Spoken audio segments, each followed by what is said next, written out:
you that when I first arrived, I really needed a wee, and I didn't go because I thought maybe holding it in would give me more edge. It's now been like an hour, and I'm kind of regretting that decision, so I'm not entirely sure what's going to happen while I'm talking to you. Okay, so tonight I am going to tell you the story of how I possibly had the weirdest experience of my life recently when I had an erotic tantric massage. Now, I want to go back a bit and explain how I found myself in that position, so you don't just think I'm a complete pervert, okay? A few years back, I had a very, very bad time with my mental health. It's been something that I have had problems with my whole life. But this period was awful, and I came so close to taking my own life a few times. And during that time, I gave myself permission to do that if that was what I needed to do. But I also made myself a promise, and that was if I got through that time, then I would just do everything I wanted to do in life. I would take all the experiences and just do everything. So fast forward on a little bit, and I have pretty much recovered, and I have spent the past 12 months doing all manner of things that have scared me, have made me laugh, have been like really, really awkward, but I have tried everything. So, with all the things that I tried, yeah, it's coming, I got more confident, and I got bolder, and I got more curious, and I started to take more risks. Now, all that mixed with the fact that one night I was kind of Googling stuff I probably shouldn't be Googling late at night. My nan had also given me some money for Christmas. Now, I kind of feel bad, but it's not the first time I have kind of done wrong with one of my nan's gifts. A couple of years ago for Easter, she gave me this amazing gift, and it was all in this lovely packaging, and I sat there and I looked at it and I thought, it was like Blue Peter gone bad. And out of the packaging, I crafted like a device to pee like a man with. So it was almost like a she-wee with Easter chicks. So I have kind of previous history of doing kind of weird stuff. Anyway, on to the massage. So, the 4th of January, I found myself stood outside a sacred temple of sexual enlightenment, or also known as a semi-detached house in Chelmsford. I knocked on the door and I panicked. I thought, what if I've got the wrong house? I'll have to pretend like I'm Avon or something. But thankfully, it was okay. It was a woman that was on the website. She takes me upstairs and all is okay.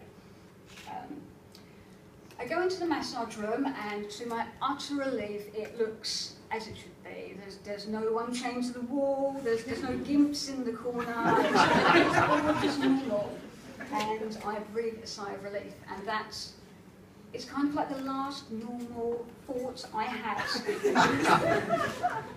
The first kind of glimpse, and this is a really bad word to use, that all might not be what I thought it was going to be, is when she sat down on the massage couch to talk to me, and she was wearing a dress. Now, you can probably guess I have no experience with dresses, but I would not have sat down like that. It was kind of like Sharon Stone without the Sharon Stone.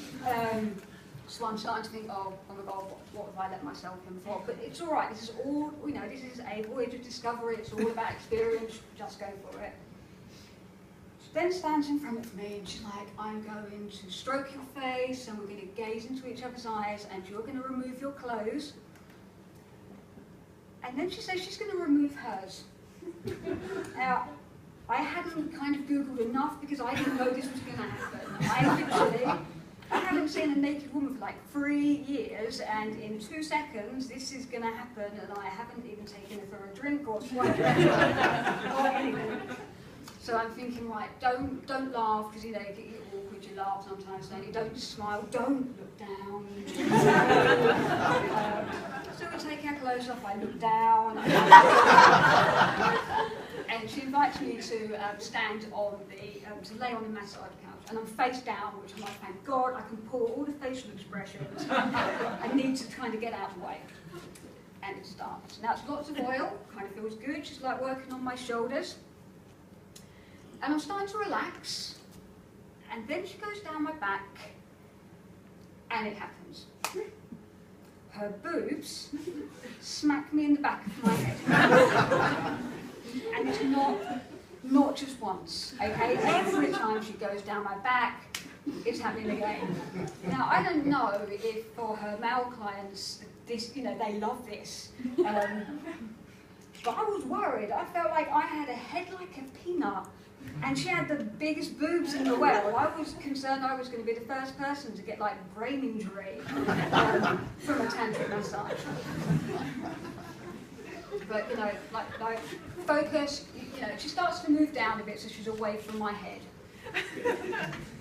Then comes more oil, and more oil, and more oil, and I'm trying to concentrate, and I'm trying to breathe, and I'm trying to have all these you know, sexual thoughts, and it's going to be awesome.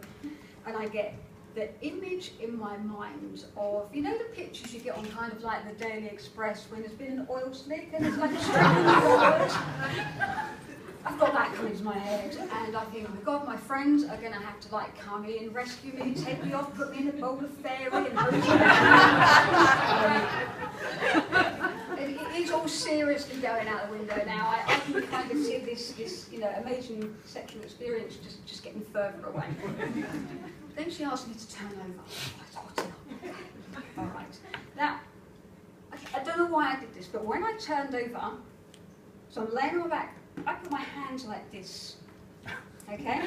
I've got my eyes really tight because I don't want to see that she's naked, and I'm just not sure how I'm feeling about this anymore.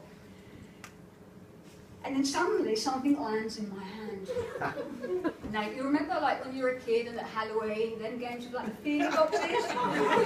It was like the scariest, worst game of that I've ever played. I literally didn't want to take my hand away because I didn't want to kind of offend her or her to notice what I'd done. I didn't want to like whoa, do that.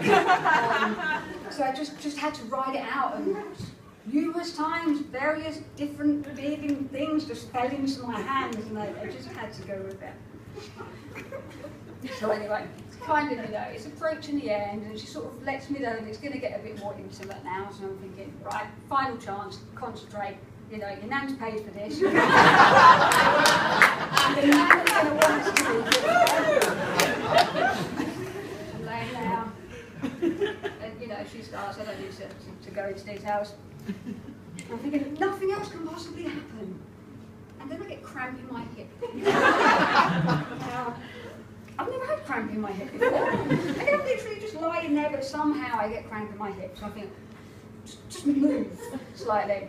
So I moved, and I think she took my movement as a sign that I was enjoying it, because she kind of made this weird kind of sound of satisfaction as well. And the more I had to move, the more she just made this sound, and I thought, this is just never going to end. Luckily, eventually, I did a really big movement, and she stopped. I think she thought, you know, that was it. So I'm lying there with my eyes shut, and thinking, oh, God, thank God that's over. It's been like a whole hour of this. And I'm thinking, that's it, I'm off the hook. I'm going to be able to just go home, hose myself off, never do anything like this again. I still got my eyes shut, and she goes, Ryan, when you sit up, I'm going to gaze into your eyes, and I want you to say the first thing that comes into your mind. I want, you know, you to say something, you know, your feelings and what you experienced, and did anything go through your mind. And I'm laying there thinking, well, I can't say, you know, boobs and birds and oil, and I just, you know, I don't want to hurt her feelings, so I'm thinking, right, come up with something really profound and spiritual, and that will make her feel good, and I can go away, and it'll all be like that. Okay. I didn't know what happened to my brain. I sat up and I looked her in the eyes. She's looking at me. It's all intense. I'm still not trying to look down. And I said to her, I could murder a KFC right now. And that kind of then got even more awkward, and I was kind kind of quickly, you know, it ended very fast after that.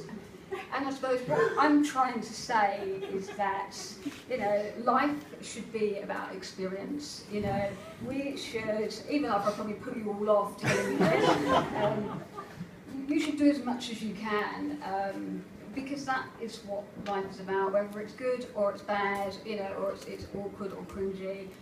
I haven't regretted a single thing that I have done in these past 12 months. So, as for me, I went home and I wrote my nan a thank you card.